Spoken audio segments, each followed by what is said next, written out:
Primeiramente, boa noite, senhores e senhoras. Gostaria de agradecer à Comissão da Mulher da UAB Niterói, na pessoa, né, da sua presidente, doutora Elga. Agradecer o prestígio que, até falo por mim e pelo doutor Vitor, né, porque nós somos sócios, né, divulgamos juntos, então o prestígio que está nos dando nesse momento, em poder compartilhar, né, com os senhores alguns apontamentos, alguns comentários sobre uma lei e um crime, que eu vou falar especificamente de um crime, né, que ocorre na violência doméstica familiar, uma vez que a gente percebe que, por mais que exista uma iniciativa do Estado no sentido de informar, né, a população sobre como agir, o que fazer, vamos denunciar, eu ainda percebo, como o doutor Vitor disse, pelas clientes que chegam ao meu escritório, né, porque é incrível, porque nós somos criminalistas, então quem deveria nos procurar seria o agressor, né? Não, mas quem nos procura é a vítima. Por que que ela nos procura? Porque ela não sabe o que fazer. Ela sofreu aquela violência e ela não sabe o que fazer, né? Então, antes de... Eu estou ainda nos meus agradecimentos, né? Mas eu estou pulando um pouco, a gente fica ansioso para falar logo, né? Mas eu vou falar sobre essa questão. Então, continuando meus agradecimentos, gostaria de cumprimentar, né, os membros da mesa. Também uma satisfação estar aqui com os senhores, com os doutores. Cumprimentar os meus queridos alunos e ex-alunos que estão presentes aqui e também os colegas que também estão nos prestigiando nesse momento. Muito bem, o meu tema é feminicídio, certo? Temos que entender um pouco essa expressão feminicídio, mas vamos começar, né, quando que ele surgiu. Feminicídio, ele surgiu através de uma lei 13.104, que entrou em vigor no dia 9 de março de 2015. E que essa lei, ela determinou a inclusão no artigo 121 do Código Penal, como uma qualificadora do crime de homicídio, o feminicídio. No que consiste o feminicídio, né? É comum a gente verificar que as pessoas dizem assim, feminicídio é a morte da mulher. Não, não é. A morte da mulher se chama femicídio.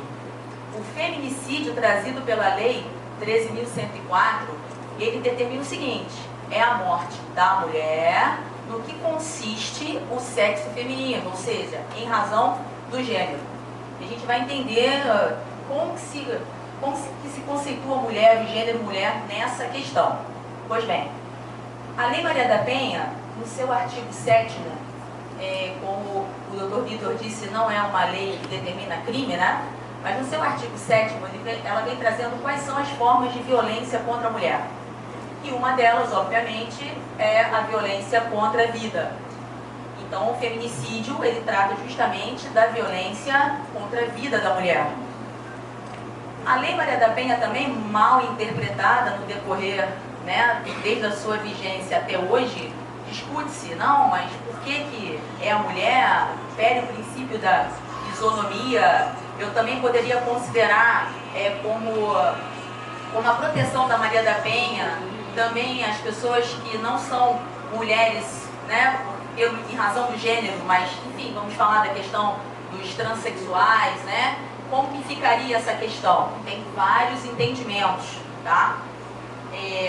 Ou seja, aquele mais conservador e aquele mais moderno, obviamente adequado à nossa realidade, né? Porque a lei vale para todos, né? Principalmente a lei penal, porque ela não tem a norma incriminadora, ela não possui lacunas, então não posso estendê-la para poder proteger aqueles que não estão efetivamente protegidos pela lei. Bom, então, por que foi incluído esse tipo de qualificadora no crime de homicídio? Bom, obviamente que foi um projeto de lei que surgiu no Senado Federal. No ano de 2012, foi instaurada no Senado Federal uma comissão parlamentar mista de inquérito da violência contra a mulher. E essa comissão, ela registrou dados, né, de na questão do assassinato de mulheres. Então, só vou trazer também um pouquinho de estatística para a gente ter uma noção. Então, a justificativa desse projeto de lei é o registro de assassinato de 43,7 mil mulheres no país entre o ano de 2000 e 2010. 41% delas mortas em suas próprias casas, muitas por companheiros ou ex-companheiros. O aumento de 2,3 para 4,6 assassinatos por 100 mil mulheres entre 1980 e 2010 colocou o Brasil na 7ª posição mundial de assassinatos de mulheres. Então isso preocupou muito, né? E através da relatora dessa comissão, senadora Ana Rita, do PT do Espírito Santo, né? Ela avaliou que deveria haver uma proteção da Lei Maria da Penha, obviamente, no sentido dessa conduta criminosa. Então, esse projeto de lei de número 8.305 de 2014 do Senado Federal que foi votado, obviamente, pelo Senado, votado pela Câmara, sancionado pela presidenta Dilma em 9 de março de 2015, que originou a Lei 13.104. Incluiu essa lei no artigo 121, parágrafo 2º, o inciso 6, tratando de feminicídio. Essa mesma lei incluiu um parágrafo nesse artigo, que é o parágrafo 2º-A, considerando quando que haverá o homicídio contra a mulher em razão do gênero. Então são duas hipóteses, né? Quando houver violência doméstica e familiar e quando a motivação do crime for o menosprezo ou a discriminação em razão do gênero. Então não é a morte de qualquer mulher, ou seja, é necessário, é elementar do crime que a motivação do agente seja menosprezo ou discriminação, ou menos que esse crime ocorra no ambiente familiar, né, violência doméstica ou familiar, justamente pela condição de vulnerabilidade que a mulher se encontra, né, naquela situação. A Lei Maria da Penha, ela demonstra que a presunção de vulnerabilidade já existe na própria letra da lei. E isso já foi assentado pela 5ª turma do STJ também, que haveria uma presunção de vulnerabilidade. Então, ou seja, se a mulher se encontra no ambiente doméstico e familiar, né, ela já é vulnerável. Existe divergência nesse sentido, porque é muito absoluto. A gente também há um entendimento da doutrina que, se assim for, vai acabar banalizando a aplicação da Lei Maria da Penha. Então você não pode determinar isso. Então o caso concreto que iria demonstrar se a mulher está ou não na condição de vulnerabilidade, justamente para a gente saber se houve um feminicídio ou se houve um femicídio, certo? O femicídio, ele não está expresso como uma qualificadora. No entanto, pode constituir um homicídio qualificado também, como, por exemplo, motivo torpe, motivo fútil, enfim, mas não a qualificadora do feminicídio. Então, resta a gente entender, quando a lei fala que é em razão do gênero mulher, quem estaria protegido pela lei penal nesse sentido. A doutrina também diverge nesse sentido, né? Existe aquela doutrina conservadora que diz o seguinte: bom, só pode ser considerado mulher quem nasceu mulher, que possui órgãos reprodutores e ponto final.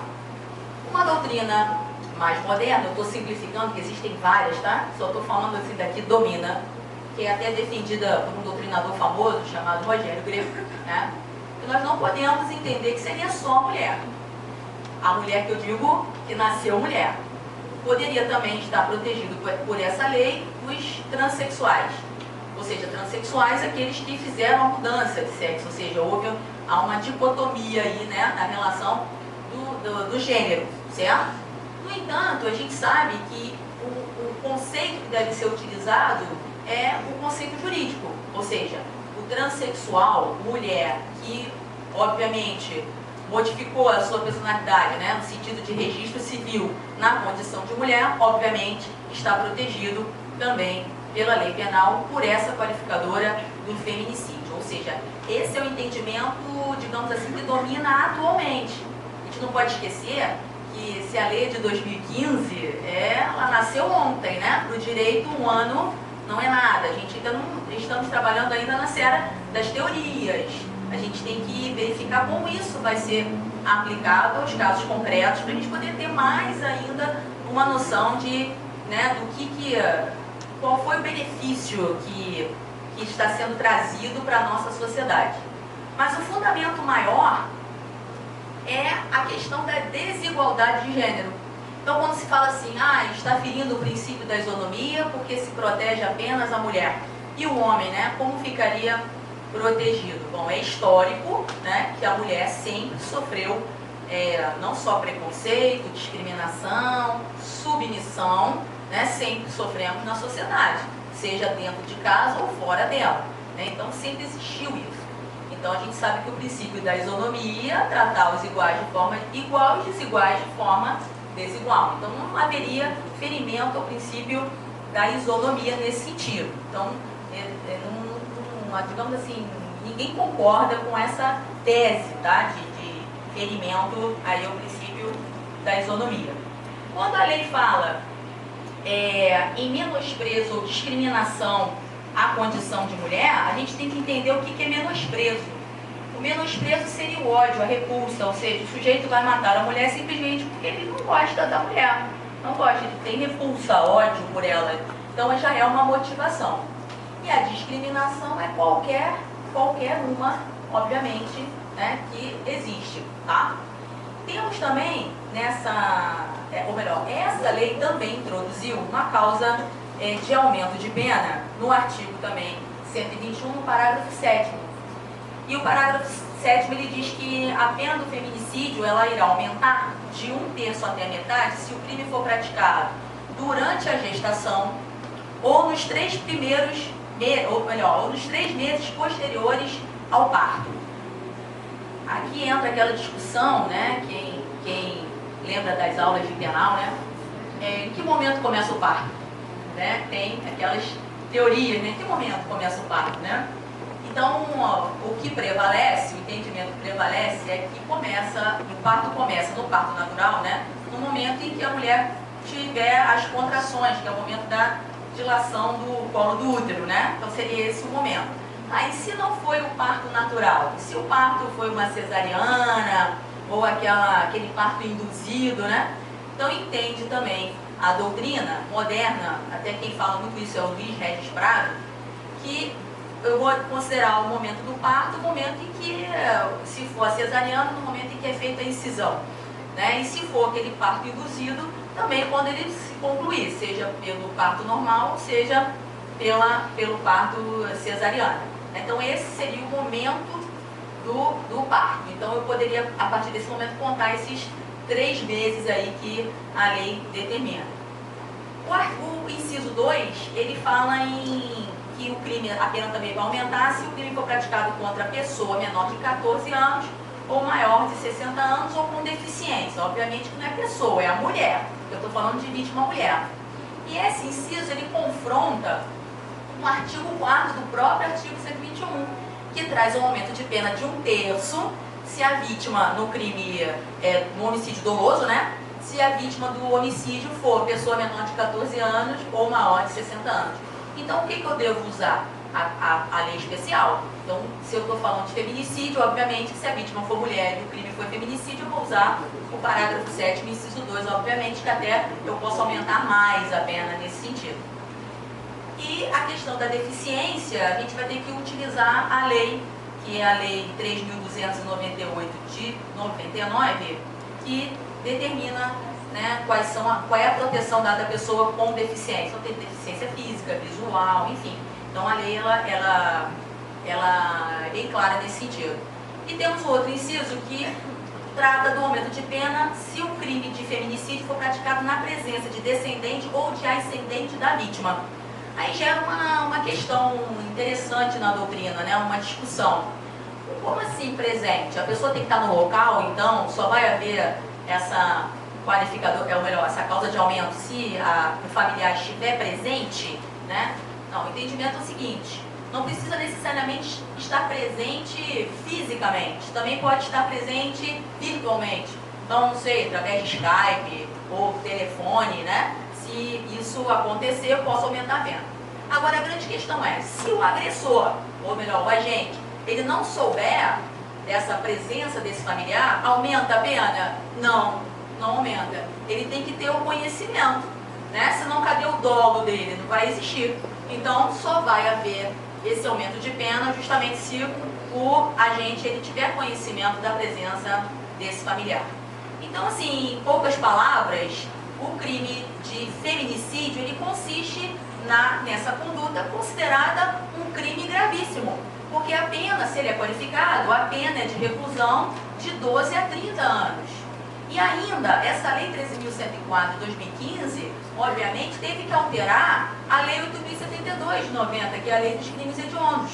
Ou seja, esse inciso 6º, ele teve que ser incluído também lá no artigo 1º da Lei 8.072, como mais uma qualificadora do crime de homicídio. Obviamente que o feminicídio é considerado um crime hediondo. Então, o que eu vou trazer para a nossa reflexão? Porque é uma reflexão. Nós não temos dados ainda de aplicação da lei penal, não temos. A nossa reflexão é, primeiro, o Poder Legislativo ele fez a sua parte. Digamos assim, elaborou uma lei penal, que é uma lei severa, sabemos disso, né? Para poder coibir esse tipo de violência, certo? Será que, por ser considerado um crime gravíssimo, vamos conseguir diminuir o índice de morte de mulheres na violência doméstica e familiar?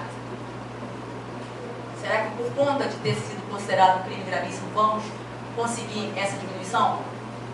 A outra indagação é, ou apenas será mais um exemplo de aplicação do direito penal simbólico, que é aquele onde o poder, o Estado, melhor dizendo, ele dá a solução, a população, opa, estamos protegidos, e na verdade não estamos.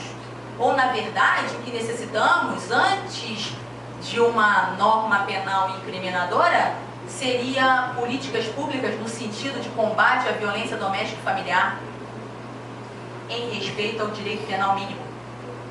Ou seja, o direito penal ele é muito severo, então deve ser o último a incidir nas relações.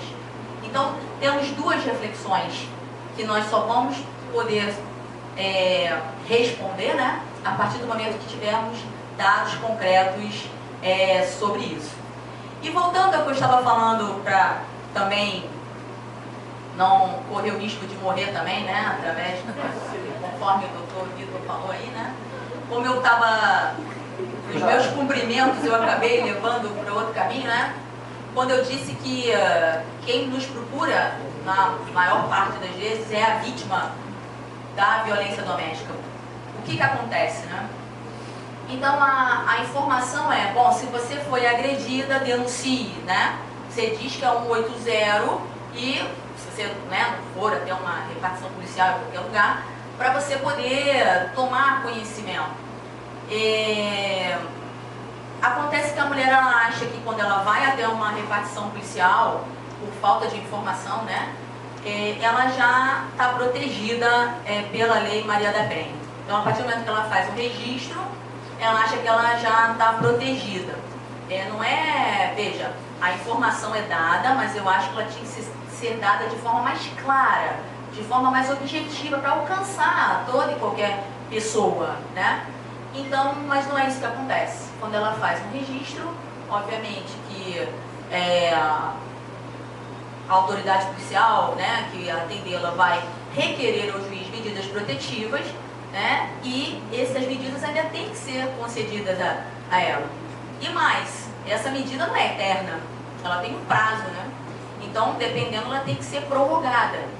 Então, é isso que um pouco que falta. E fora o temor que ela tem, obviamente, de sofrer mais represálias depois que ela denuncia o seu agressor, que é comum, né? A gente sabe que isso é comum. Então ela busca uma proteção através de um advogado, obviamente, que vai orientá-la, vai estar próximo dela, obviamente, mas que, na verdade, afasta ainda um pouco essas denúncias. Então, claro que o Estado não tem como proteger toda e qualquer pessoa, é impossível, né?